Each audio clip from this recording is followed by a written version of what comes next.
നമസ്കാരം, കാനാട് വാർത്തകളിലേക്ക് സ്വാഗതം. ഇലക്ഷൻ ചൂടിൽ കാനാട് എൽ.പി. ജനമനസ് ആർക്കൊപ്പം?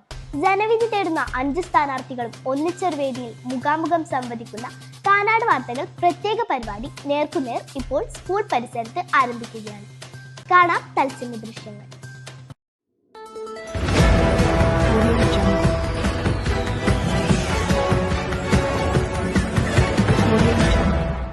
കാനാട് എൽ.പി. സ്കൂളിലെ സ്കൂൾ ലീഡർ ഇലക്ഷനുമായി ബന്ധപ്പെട്ട് കാനാട് വാർത്തകൾ ഒരുക്കിയിട്ടുള്ള നേർക്ക് നേർ എന്നുള്ള പരിപാടിയിലാണ് നിങ്ങളേവരും എത്തിച്ചേർന്നിരിക്കുന്നത്. നമ്മുടെ പ്രിയപ്പെട്ട 5 സ്ഥാനാർത്ഥികൾ അതോടൊപ്പം തന്നെ വോട്ടർമാരായി ഇവിടെ എത്തിച്ചേർന്നിട്ടുള്ള നിങ്ങളേവരെയും ആദ്യമായി ഈ പരിപാടിയിലേക്ക് സ്വാഗതം ചെയ്യുന്നു. സ്ഥാനാർത്ഥികൾ നാമനിർദ്ദേശ പത്രിക സമർപ്പിച്ചു കഴിഞ്ഞു. നിങ്ങളുടെ ഓരോരുത്തരുടെയും അടുത്ത് നമ്മുടെ സ്ഥാനാർത്ഥികൾ അവരുടെ ചിഹ്നങ്ങൾ അതുമായി വന്ന് നിങ്ങളോട് വോട്ട് ചോദിച്ചിട്ടുണ്ടാവും. തീർച്ചയായും ആ സ്ഥാനാർത്ഥികൾക്ക് നിങ്ങളുടെ മുന്നിലുണ്ട്. അവർക്ക് പറയാനുള്ളത് നിങ്ങൾക്ക് കേൾക്കാം.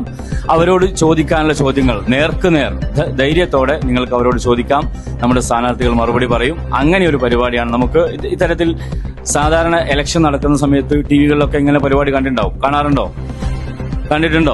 ഓക്കെ, ചർച്ചയിലേക്ക് നമ്മൾ കിടക്കുകയാണ്. നമുക്ക് മുന്നിൽ 5 സ്ഥാനാർത്ഥികൾ ഇവിടെ ഉണ്ട്. അവർക്ക് പറയാനുള്ളത് നമുക്ക് കേൾക്കാം. അവർക്ക് നിങ്ങളോട് പറയാനുള്ളത് പറഞ്ഞു കഴിഞ്ഞാൽ നിങ്ങൾക്ക് അവരോട് ചോദ്യങ്ങൾ ചോദിക്കാൻ അവസരം ഉണ്ടാവും. തീർച്ചയായും നിങ്ങൾ ആ അവസരം ഉപയോഗപ്പെടുത്തുക. അവർ അതിന് മറുപടി പറയും. ആദ്യമായി നമുക്ക് നമ്മുടെ സ്ഥാനാർത്ഥിയായ ശിവനന്ദ് സന്തോഷിനെ ക്ഷണിക്കാം. എല്ലാവർക്കും നമസ്കാരം. എന്റെ പേര് ശിവനന്ദ് സന്തോഷ്. ഇപ്പൊ നമ്മുടെ സ്കൂൾ ഇലക്ഷൻ നടക്കാൻ പോവുകയാണ്. അതിൽ ഞാനും പങ്കെടുക്കുന്നുണ്ട്. അഥവാ നിങ്ങൾ എന്നെ വോട്ട് ചെയ്ത് സ്കൂൾ ലീഡർ ആക്കിയാൽ നമ്മുടെ സ്കൂളിന്റെ അച്ചടക്കത്തിന്റെ പ്രതീകമാണല്ലോ ഒരു അസംബ്ലി എന്ന് പറയുന്നത്. ആ അസംബ്ലിയിൽ സ്കൂൾ ലീഡർ ചെയ്യേണ്ട ചില കടമകളൊക്കെ ഉണ്ട്. അതൊക്കെ ഞാൻ നല്ല വൃത്തിക്ക് ചെയ്യും. പിന്നെ നമ്മുടെ സ്കൂളിനെ സംബന്ധിച്ചിടത്തോളം ഒരു വലിയൊരു കാര്യമുണ്ട്. അതാണ് ശുചിത്വം. അത് നമ്മുടെ സംസ്ഥാനത്ത് തന്നെ നമ്മുടെ സ്കൂളിന് 10 സ്റ്റാർ പദവി ലഭിച്ചിട്ടുണ്ട്. അപ്പൊ അതിലും ഒരു സ്കൂൾ ലീഡറായിട്ട് ചെയ്യേണ്ട പ്രവർത്തനങ്ങൾക്ക് ഞാൻ മുന്നേറി തന്നെ ഇന്ന് ചെയ്യും. പിന്നെ നമ്മുടെ ഹെൽത്തിന് അത്യാവശ്യമായിട്ടുള്ള ഒന്നാണ് PT എന്ന് പറയുന്നത്. അപ്പോൾ ആഴ്ചയിൽ ഒരു ദിവസമെങ്കിലും അവസാനത്തെ അരമണിക്കൂർ പീരീഡ് നിർബന്ധമായി ഞാൻ നിങ്ങൾക്ക് PT തന്നിരിക്കും. കൂടാതെ വിദ്യാർത്ഥികളുടെ ന്യായമായ ചില ആവശ്യങ്ങളൊക്കെ ഞാൻ അവർക്ക് ചെയ്തു കൊടുക്കുന്നതാണ്. അഥവാ നിങ്ങൾക്ക് എന്നെ വിശ്വാസം ഉണ്ടെങ്കിൽ എന്റെ ചിഹ്നം ക്ലോക്കിൽ വോട്ട് ചെയ്ത് എന്നെ വിജയിപ്പിക്കണമെന്ന് ഞാൻ അഭ്യർത്ഥിക്കുകയാണ്.